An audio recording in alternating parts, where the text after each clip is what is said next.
All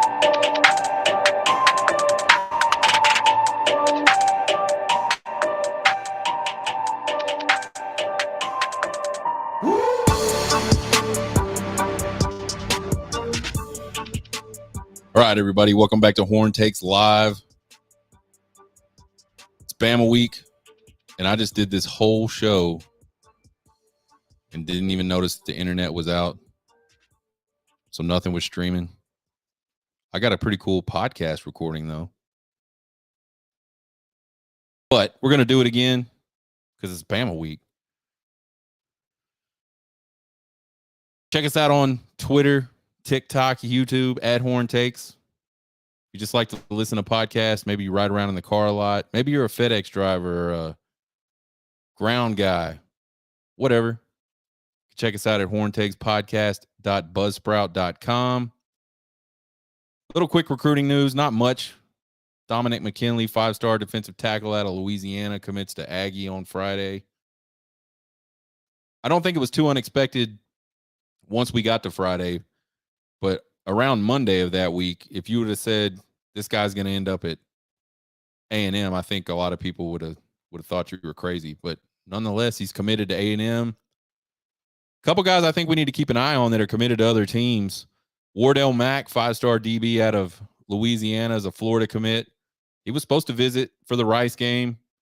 Plans fell through, but he intends to come back to a Texas game sometime this fall. So, you know what I think about people that are committed, but they're checking other stuff out. I don't really feel like they're all that committed. And then I think another guy, 4-star defensive back, Corian Gibson, who's a Clemson commit.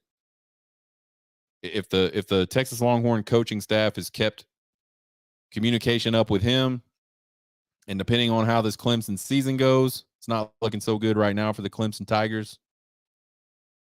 He might be another guy that gets back in the fold. Trace Other Games recap. For those of you that don't know, the Trace Other Games are just 3 games I pick every week that are interesting to me outside of the Texas game.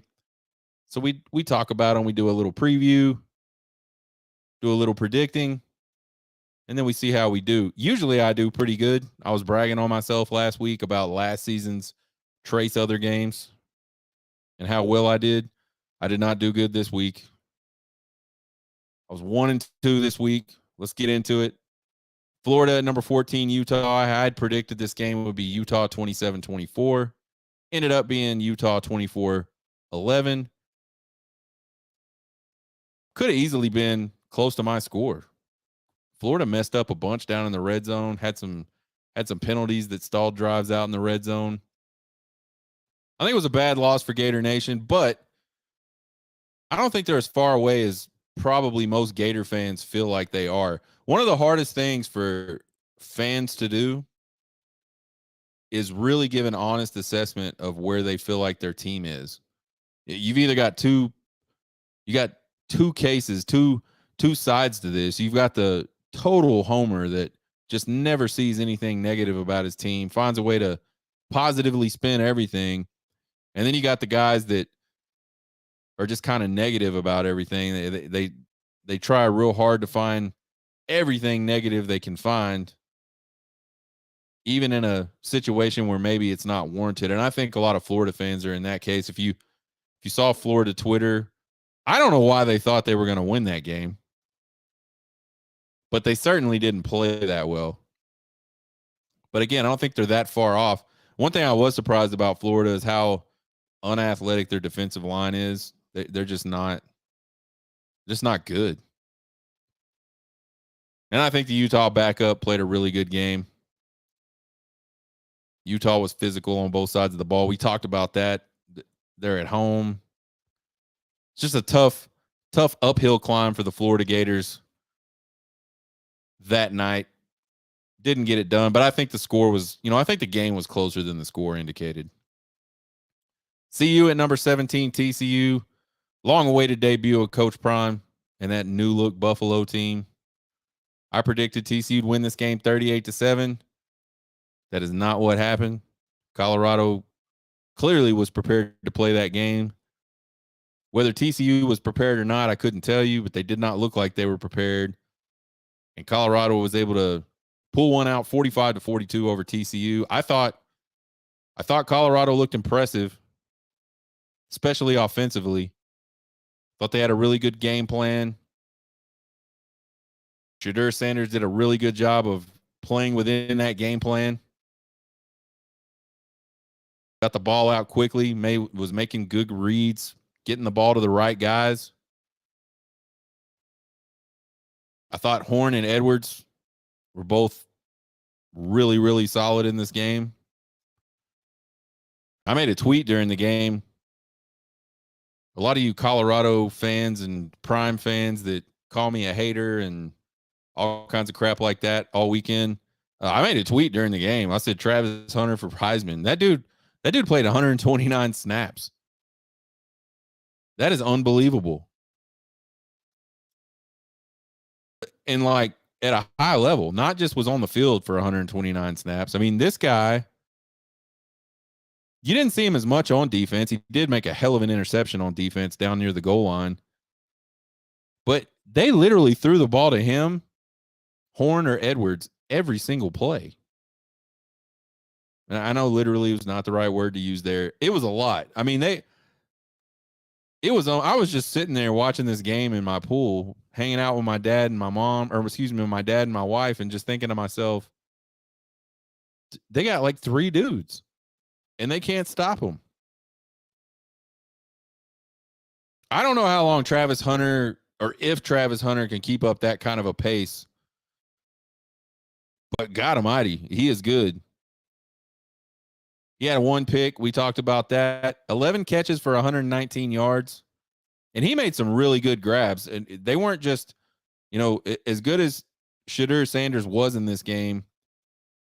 Not everything was perfect, but he got the ball where his guys could try to make a play. And they did. Both him and Horn made some really, really nice catches in this game. I thought the defense for TCU just looked really slow. I thought it tackled poorly. I didn't like the game plan. We'll talk a little bit in just a few minutes about, where I was wrong. I got to eat some crow, and that's okay. I really expected TCU to have a game plan of really tight coverage and get after him, because he's not played at that level before.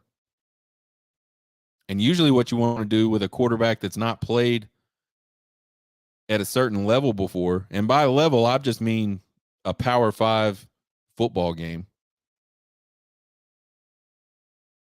You want to get after them, confuse them, put pressure on them. And TCU did not do that.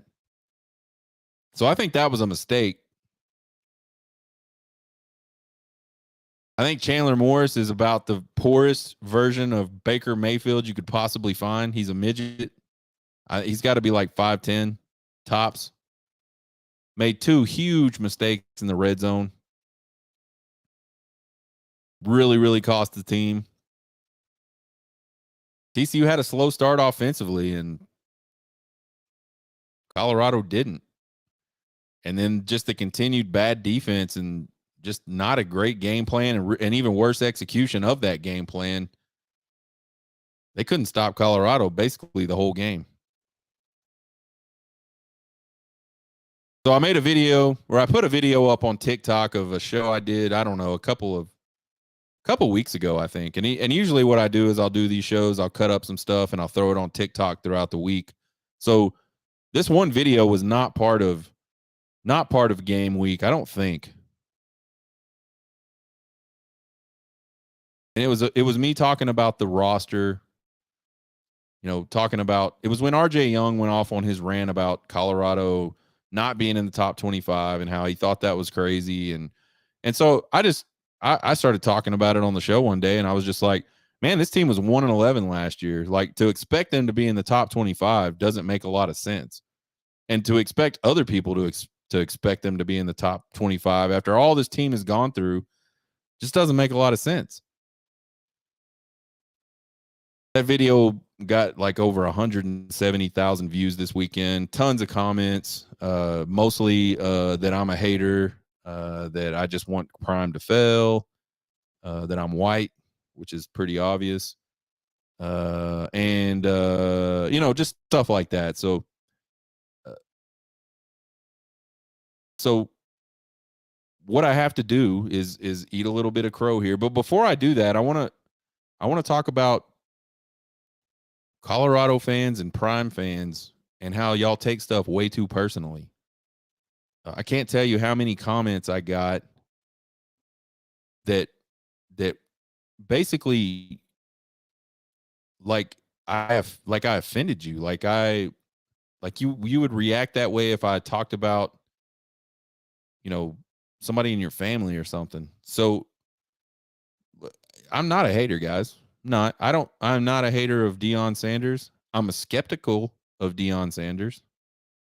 I'm skeptical of what this Colorado team can do over the course of a whole season. And I was just giving my opinion on a game that I thought was interesting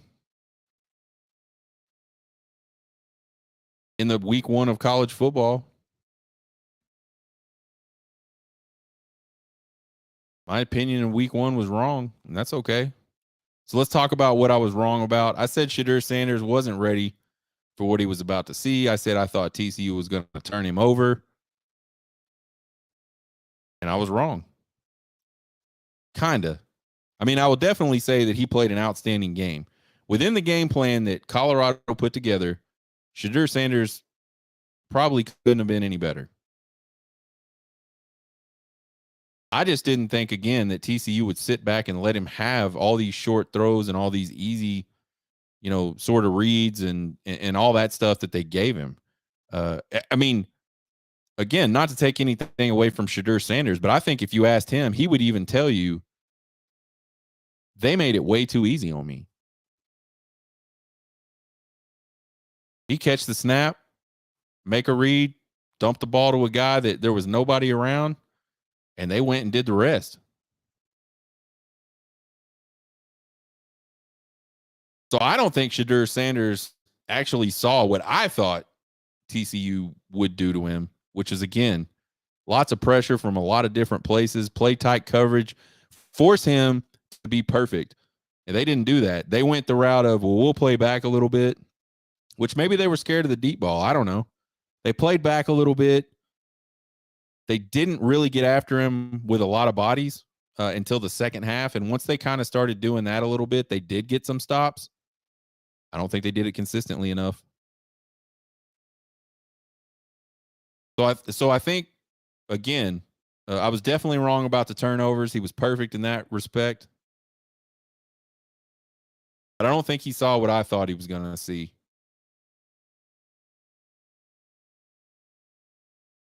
I think what I was right about, with a bonus wrong, is I said they didn't have the roster to be competitive. They weren't a top 25 roster. That was basically the context of that video. They don't have the roster right now to consistently be in the top 25. And I'm still skeptical of the offensive line and defensive line. I think they're not top 25 ready. I think if teams are going to back off from them and not put a lot of pressure on that offensive line, Shadur Sanders is going to be able to get the snap and get rid of the ball quick enough, and they're going to be okay successful. Will they be top 25 successful? I don't know. But I don't think a lot of teams are going to. I think you're going to see a completely different game plan at a Nebraska this week defensively than what you saw at a TCU. And it may not work, but I don't think Nebraska is going to sit back and let Shadur Sanders do that to them. I think they're going to force him into the lower percentage plays, which are the balls down the field. And sometimes you just got to do that and hope it works. What you can't do is just let that guy sit back there comfortable like TCU did and just drop the ball. I mean, just distribute the ball. I mean, it's like a machine. Catch, throw, first down, big play, touchdown. I mean, again, he had to make the reads. He had to know where to go with the ball. He had to deliver the ball, and he did that very, very well. But two things can be true at the same time, folks. I think the quadruplets, that's what I'm calling them, Horn, Edwards, Hunter, and Sanders, that's a very good group of football players. So they do have some players on the roster, which again, I did say they had some really good players, but I was surprised how good they were. I think they were better than I thought they would be, even though I was saying, these guys are probably pretty good players. All that being said, man, I think the Colorado fans and the Prime faithful and the folks that really follow Prime and are excited about Prime, I think they should be excited. That was impressive. But I will say it was one game. I will this team be a top 25 team at the end of the season? I don't think so. I'm sure I'll get beat up again for that, but that's fine. I'm not gonna I'm not gonna I'm not gonna roll back off of that. Now they've got some games coming up on the schedule where they can change my mind on that. But I didn't see enough out of the offensive line, and I really didn't see enough out of that defense in that game against TCU to change my mind on where they may end up at the end of the season rankings wise. Defense was just bad. They gave up 500 yards of offense. They did have the 2 red zone turnovers, and I think those 2 red zone turnovers were really the difference in the game. I don't know how forced they were. I saw those plays and I thought to myself, Chandler Morris just made 2 really bad reads, really bad decisions. I think maybe Travis Hunter baited him pretty well. He certainly made a really good play on the ball once the ball was in the air. But the one where he was trying to go to Jared Wiley over the middle early in the game was just, he just didn't see the field.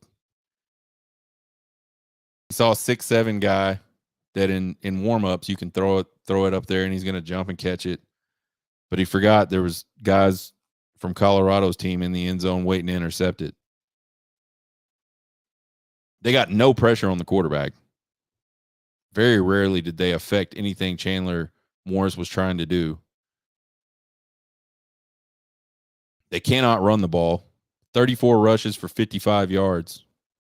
That ain't going to cut it. Having said all that, I think they could be 2-0 after this Nebraska game. And if they do, they'll certainly be in the top 25. They already are. They just the new AP poll came out today. They're ranked 22nd. So right now I'm wrong on that, but I don't think I'm going to be wrong over the course of the season. We'll see. And if I'm wrong, I'll say I'm wrong, just like I said I was wrong about Shadur Sanders. Number 5, LSU at number 8, Florida State in Orlando. I predicted this one, LSU 31-21. I just thought LSU would be much better than they were. I thought they'd be better in the trenches. I think they were okay in the first half. Then they just flat out got whooped in the second half. Man, Florida State looked legit in that second half. LSU took a 17-14 lead into the locker room at halftime. And then it looked almost like they just gave up.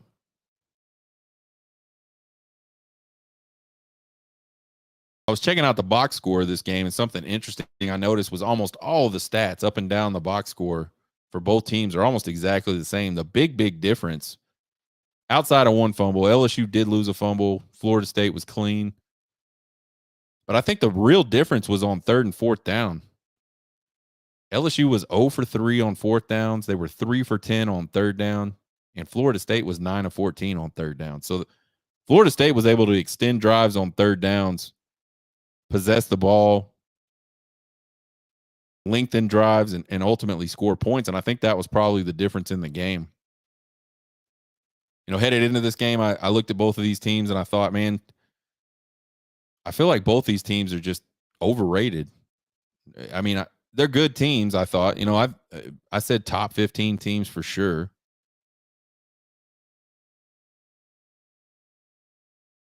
Looks like I was right about LSU. I think the jury's probably still out on FSU. They looked really good in this game for sure. With Clemson being seemingly down, I think we'll get a pretty clear picture of what the ACC might end up looking like after this weekend. You got Texas A&M going out to Miami.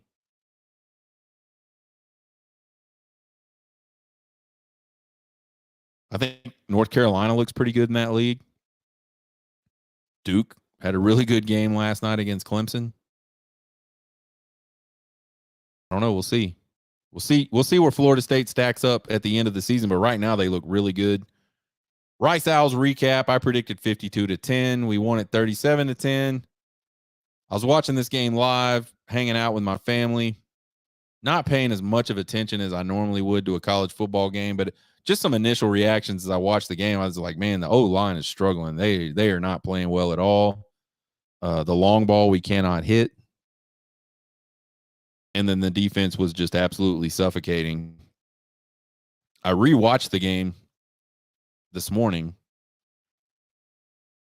And here's kind of what I came away with. On offense, the offensive line, I didn't think after rewatching the game that it was as bad as I originally thought. I think there were a lot of little things. We saw some guys that sort of had some physical struggles in the pass protection game. We saw some, instead of kicking out defenders, we saw people try to get outside and seal defenders on run plays that were clearly designed to come inside of them. I don't know. I don't know why on some of those plays people were trying to seal people in when they should have been, and really it would have just been easier to kick them out. We saw some communication problems in pass protection. Some guys get let go pretty freely. The first half of the game, especially for the offensive line, was pretty rough. I think if you look at the offensive line, you got, DJ Campbell is a first-year start. That was his first game to start ever. You got Hayden Connor, who's a junior. I think he's been a 3-year starter, 2-year starter for sure. The other guard, the left guard position, they struggled. Physically, they struggled, and mentally, they struggled. DJ Campbell sometimes just didn't look like he knew who to block. He had some false start, penalty stuff going on. I think when DJ Campbell knows what to do, he's physical enough to go do it. But when he doesn't, he hesitates, and that really shows up. I think the combo blocks have got to be better. We saw a lot of, both second level guys going after the backside backer and leaving the front side backer just free to make a tackle in the run game. I think overall, though, the offensive line played a lot better than my initial thoughts, and a lot of sort of the reaction from Texas fans and reaction from writers that write about Texas games. I didn't think it was as bad as a lot of other people did. Quarterbacks, I thought Quinn Ewers was, again, here's another one where people really thought he played just terribly. Like, if you didn't watch the game and you read some of the commentary, you would have thought Quinn Ewers turned the ball over 5 times in this game. Couldn't hit the broadside of a barn. He was 19 of 30 for 260 yards and 3 touchdowns. He added a rushing touchdown, and he had 2 really nice 3rd and long pickups on the ground. I'm really excited to see that Quinn Ewers, I mean, they talked a lot about, his body getting better shape, him being able to move better. I don't know why he decided to run a little bit this year, but I like it, and I hope he keeps doing it, because it's really tough to defend a quarterback that knows what to do when he looks up and everybody's back is to him in the secondary. And that's what he saw a couple times against Rice, and he made him pay. Ewers had his 4th touchdown pass dropped by Brooks early on in the game, hit him right in the hands down on the goal line. Brooks probably walks into the end zone. They just dropped it. So I thought, Quinn Ewers overall had a really nice game. There are a couple things I think you could look at and sort of, he's going to have to get better. I think he locks into his pre-snap read a lot. There was a play early on in the game. It was 3rd and 18. You had JT Sanders lined up kind of in a slot, and you had AD Mitchell lined up wide. They both go vertical. Sanders more like, skinny seam route type deal. And he opted to go to Sanders because I think what he saw was 2 high safeties. When AD Mitchell was pretty wide open, probably could have dropped it in the corner for a touchdown. Definitely could have looked the deep safety off on that side of the field and got AD Mitchell for a touchdown. But I think he was just so dialed in on, this is what I see pre-snap. This is where I'm going to go with the ball. Threw a pretty uncatchable pass. I don't even think JT Sanders got his hands on it. And I think the other thing you look at is just the deep ball struggles. That is a significant concern. So we'll see if he can get better at those. I don't know, man. I think you got it or you don't. And maybe it's in his head. Maybe it's a just a mental thing for him. But the deep ball is a struggle right now. Malik Murphy comes in, plays a tad bit in the 3rd quarter and all of the 4th quarter. I thought he looked really good. Strong arm, really good accuracy. Everybody talks about Quinn Ewers' arm talent, and I've been saying since last year, Malik Murphy has as good or better arm talent than Quinn Ewers. And I think after watching that game, no, it was a short, small sample, but the arm strength for Malik Murphy is pretty impressive. I think he's a guy that, should we need him, and I hope we don't. But I think he can come in and really lead this offense. Running backs, Cedric Baxter was only in for, I think he only got 4 carries, got hurt, nicked up pretty early in the game. So they held him out for precautionary reasons. But I thought he had really good vision and a lot better speed than I expected. There was one run, his long run, I think he busted like a 32-yard run. Play takes him to the right side of the offensive line. He has to kind of wind his way through a big mess there, and then he busts out to the left side of the offensive line, and you could see it. He definitely shifted gears, and it was fast.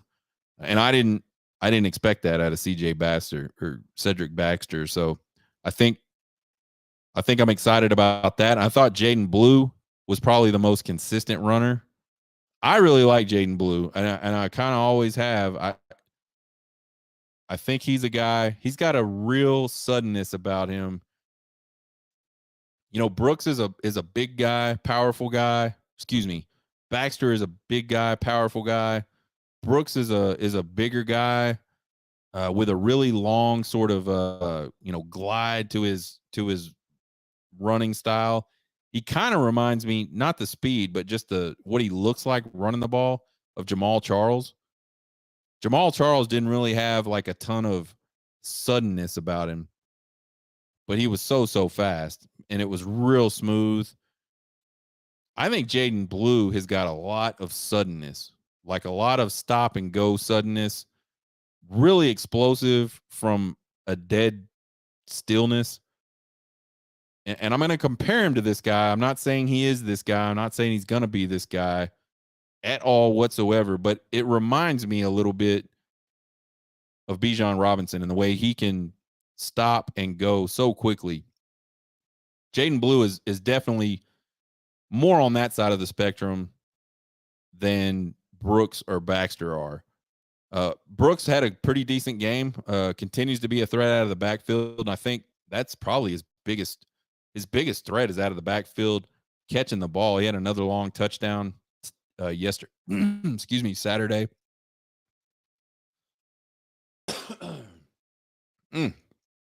Excuse me, folks.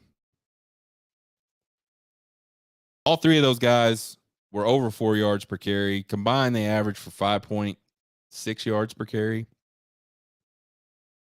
on 26 carries, 27 carries. So this whole panic about the run game, I don't think it's warranted. Look at the wide receiver position.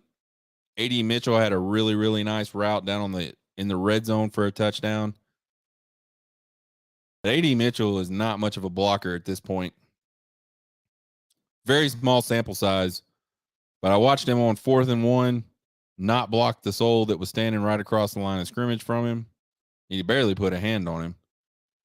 And then I watched him on some screen passes not be very competitive in the blocking game, and got some guys tackled prematurely. So I think AD Mitchell is definitely a guy that can get down the field. He's definitely a guy that can make some circus catches. He can definitely get open in one-on-one coverage. He showed that down in the red zone. But he's going to have to improve his blocking. Worthy had a really good but quiet day. Oddly quiet. 100 yards receiving almost. I think he was at 96. No touchdowns. But it was just kind of like a workman's effort by Worthy. And it was big time. Made a lot of plays. I think he got robbed on a catch too. I don't know. I don't know if the one that they overturned, if they really should have overturned, but doesn't matter. JT Sanders showed us again he can get down the field. And man, he is such a special talent. He looked like a really, really big wide receiver on that catch and run. I can't wait to see more of JT Sanders down the middle.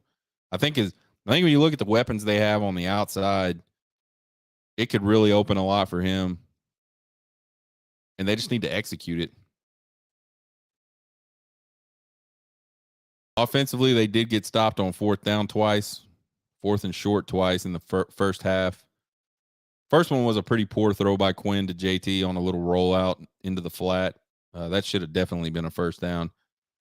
It was a poorly thrown ball. I think JT Sanders was across the line where it would have been a first down if he was able to catch it. He did get both hands on it, but he had to lean over so much to catch it. When he rolled over, the ball came out. So that one was on Quinn. And then the run up the gut where AD Mitchell just seemingly, I don't know if he didn't know what to do, didn't care what to do. I don't know what the answer is there, but he didn't block somebody, and they went and made a tackle in the backfield. But I thought overall the offense, the points don't show it. But man, if Brooks catches that pass and they pick up they pick up those 2 4th downs and extend those drives, maybe they get a field goal out of one of them.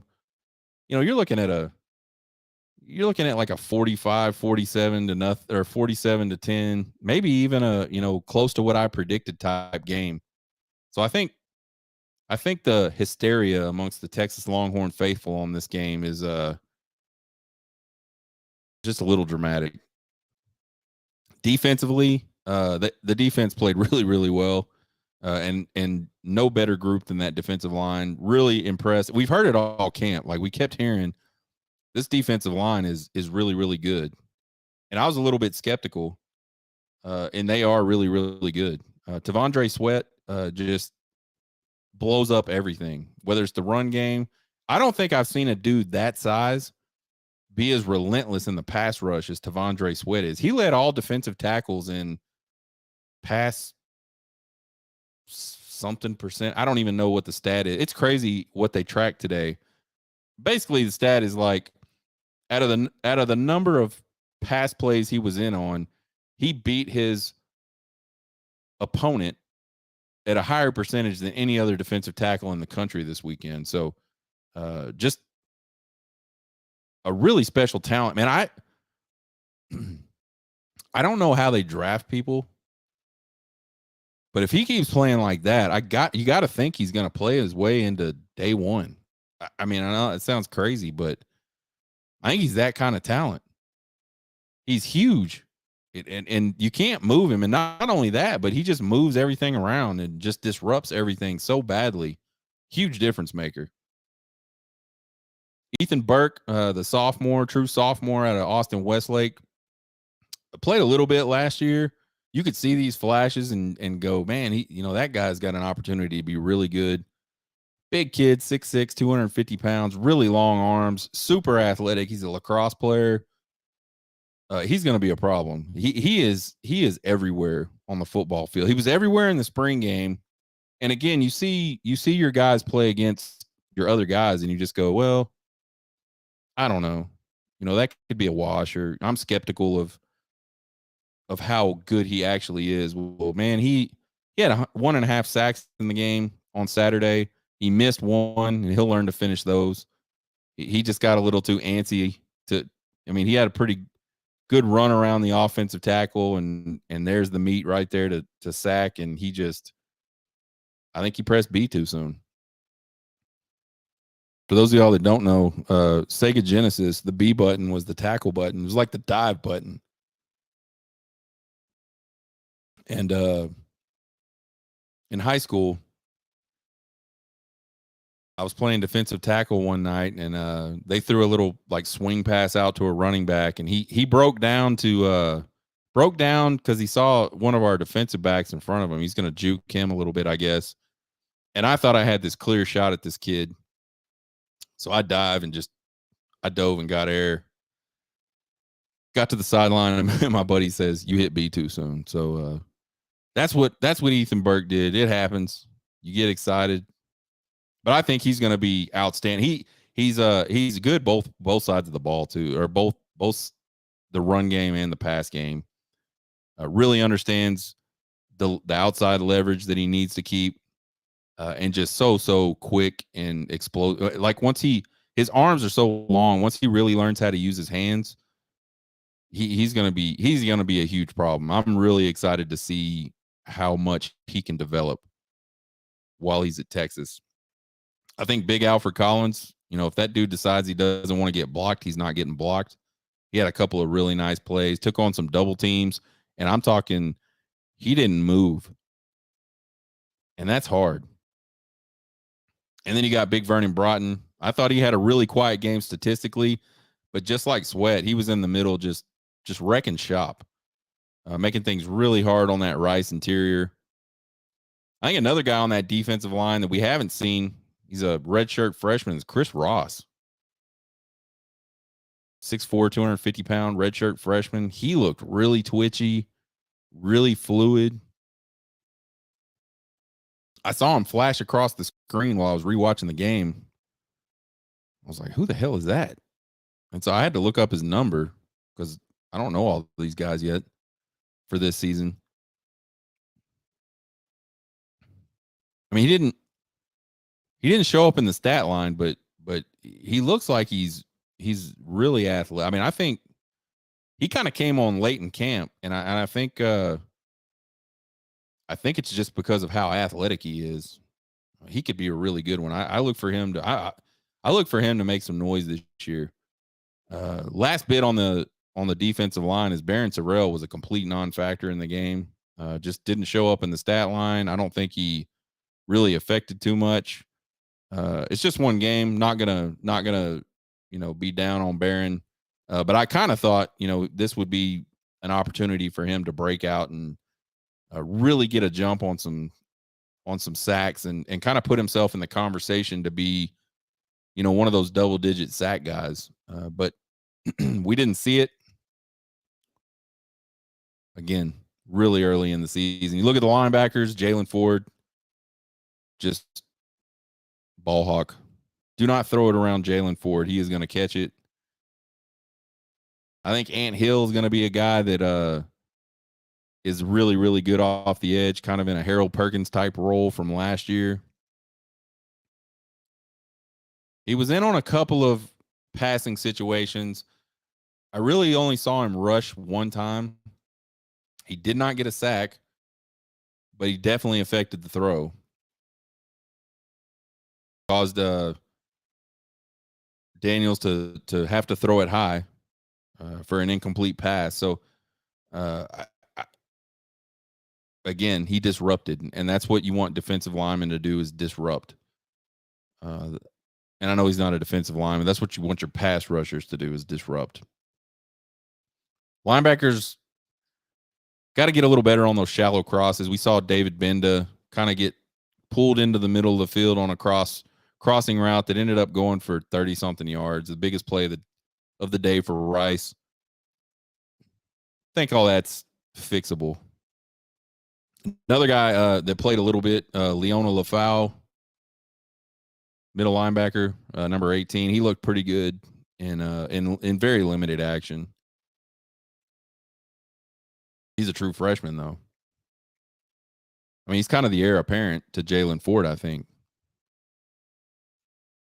Secondary was a non-event, and I think as you're trying to transition from a liability to something that's really great and a strength, you have to get to a point where you're a non-event. I think they played good tight coverage, really no breakdowns in coverage. Austin Jordan did get a pick. Malik Muhammad led the team with 5 solo tackles, and he had a pass breakup. He's a true freshman. Had a great camp. It's definitely spilled over into game 1. So, again, I thought the secondary was a non-event, which is, unless they're picking off passes, that's kind of what you want. Tackling was really good overall, I thought. Usually, you can look at these first games and see a lot of bad tackling. And in the past, we've seen some Texas teams that just could not tackle at all. We didn't see a lot of missed tackles.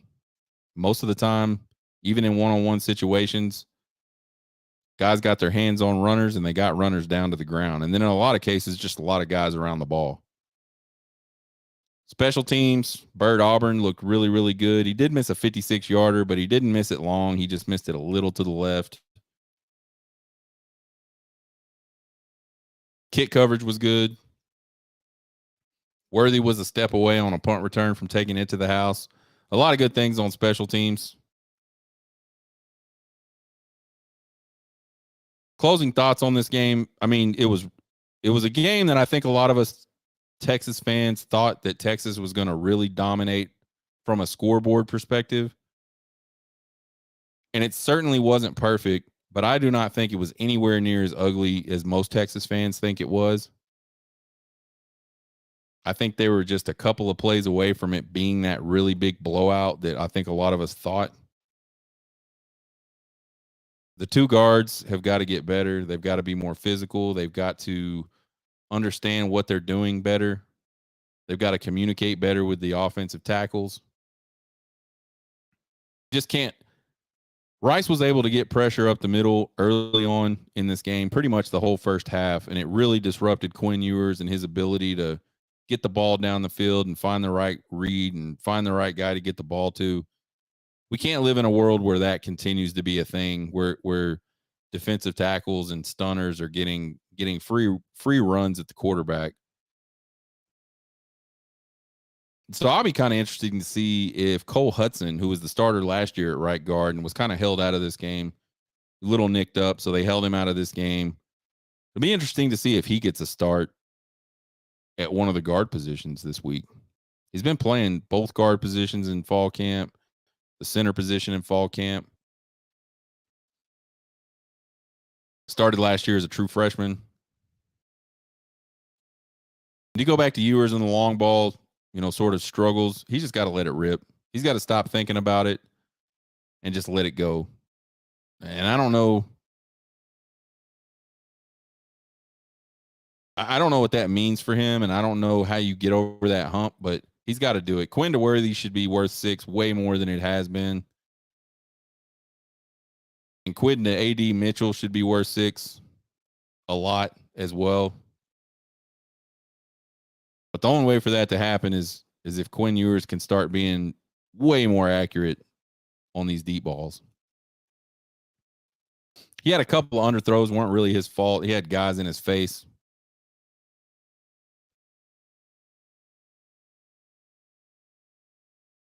Still makeable plays. Just not high percentage makeable plays. But if you're a guy that's, kind of in the Heisman talk and you're a guy that people are talking about could be a first round NFL draft pick next season. You're a guy that's trying to lead his team to a really special season. You got to be able to get that deep ball done. So we'll be looking to see if we can get that. The quick and dirty on Bama week. So the quick and dirty every Tuesday, we're going to recap stuff from the weekend before, and we'll have a quick look ahead to this week's opponent. And that's what the quick and dirty is. So they got to clean up the offensive line communication. We talked about that earlier. Connor and Campbell got to be more physical at the point of attack. Quinn needs to continue to distribute that ball. I thought he did really well at it, actually. Again, the only sort of smudge on that is the long ball. Bama's been banged up in the secondary. I don't know who's going to play, who's not going to play. But I think if they have some guys out, Quinn's got to be able to take advantage of that.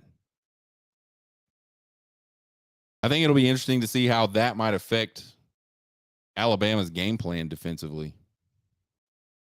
I know they're a loaded roster. They've got talent back there. But a lot of times what hurts defensive backfields is not talent. It's experience, being in the right spot, trusting the game plan. There's a lot of stuff going on that defensive backs see that can mess them up and get them somewhere they don't need to be. And that's how you see a lot of big plays. So it'll be interesting to see how this whole injury thing works out and what it does to their game plan. You know, typically Alabama's going to kind of load up the front to stop the run, and they're going to play a lot of tight coverage behind that.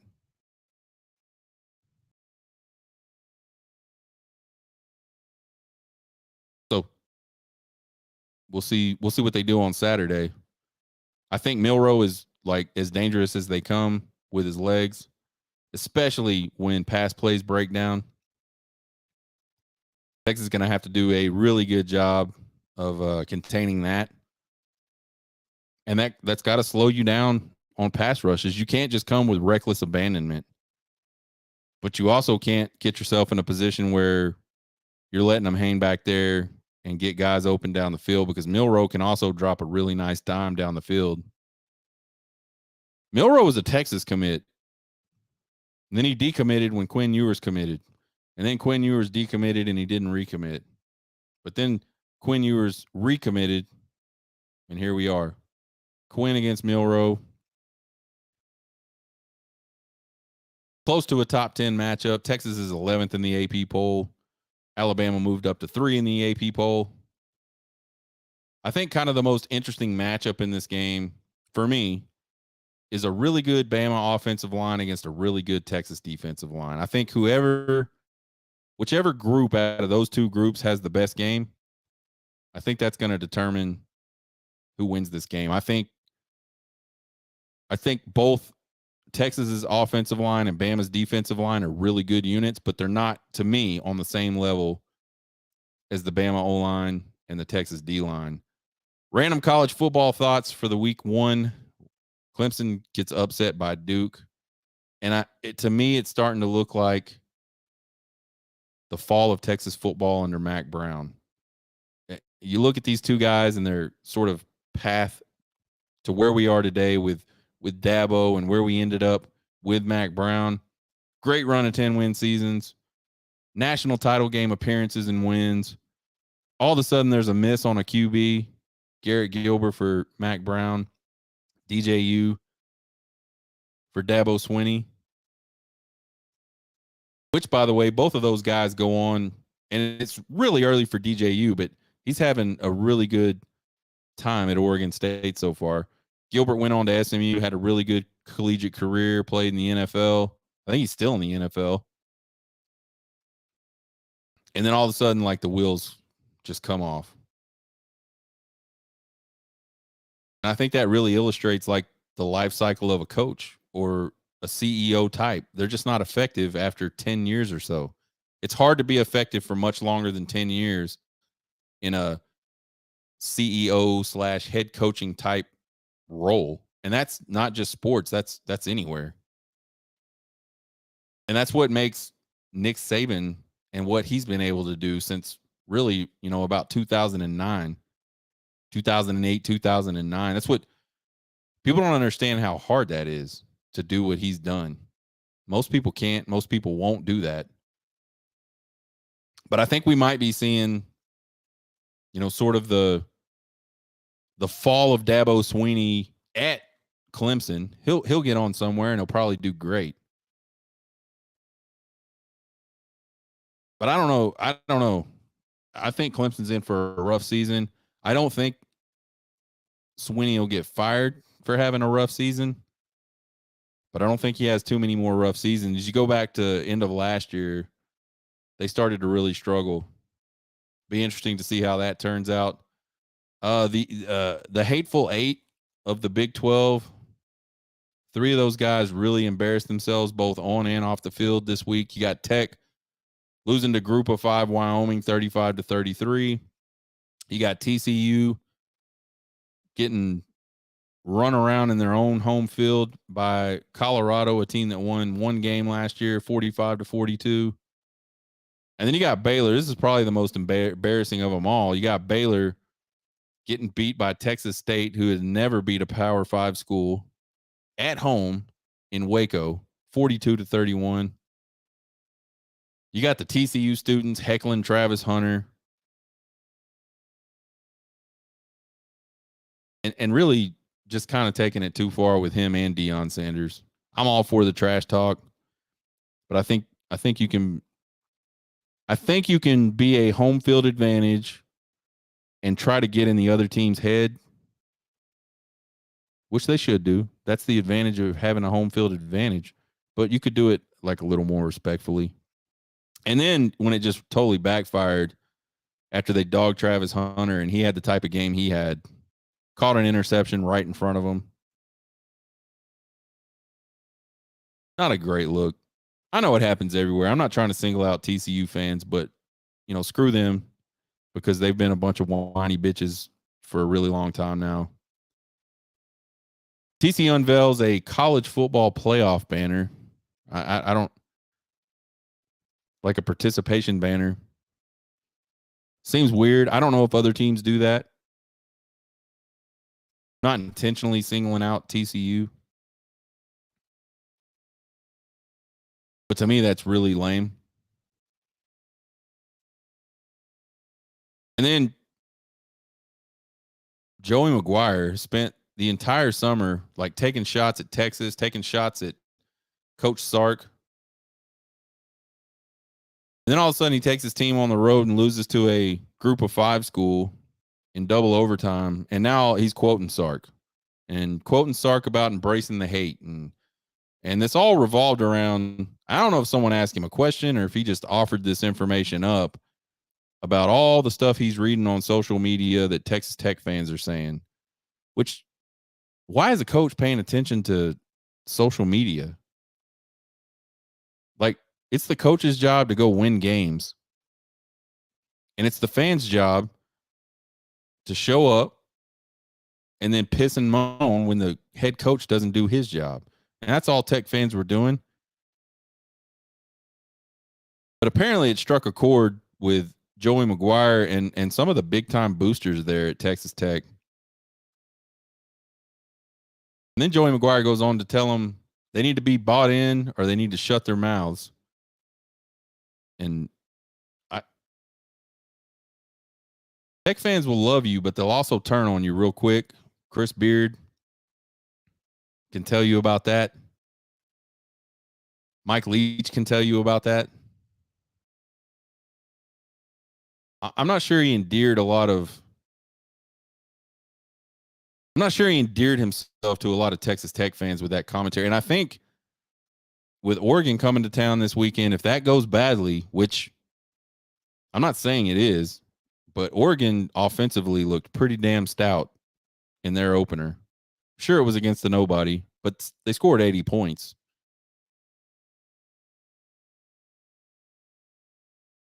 Texas Tech can probably score some points. They're not keeping up with that type of point scores.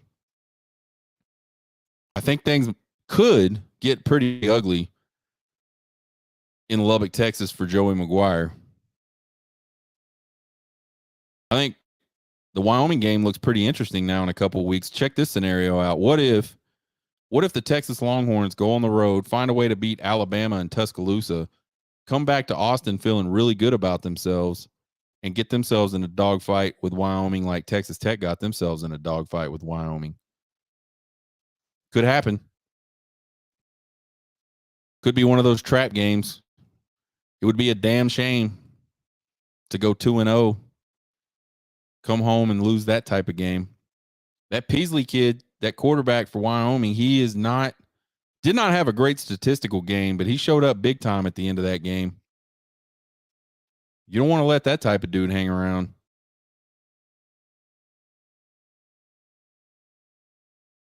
Really excited. The Horn Takes Traveling Roadshow is about to go on the road. We are going to Tuscaloosa, baby. We're going to leave on Thursday. We're going to drive to Shreveport. We're going to spend the night in Shreveport. Then we're going to get up and go to Columbus, Mississippi, spend the night there. And then we'll get up Saturday, head on into Tuscaloosa. We're going to have a live show either Thursday or Friday. I don't know which one. Once I know, I'll let you guys know. We'll talk about the week 2 Trace other games. Of course, we'll have a Bama game preview and predictions. I'm going to try to get some really cool content for you guys while we're in Tuscaloosa, while we're at the stadium. Subscribe to the YouTube channel at Horn Takes. Check out the podcast anywhere you listen to podcasts. If you're a driver, you don't like to watch ugly people on video talk about football, you can check out that podcast. Twitter, TikTok, YouTube, all at Horn Takes. You can email me at horntakespodcast@gmail.com with all your questions, comments, concerns, and criticisms. I love them all. You guys get hooked.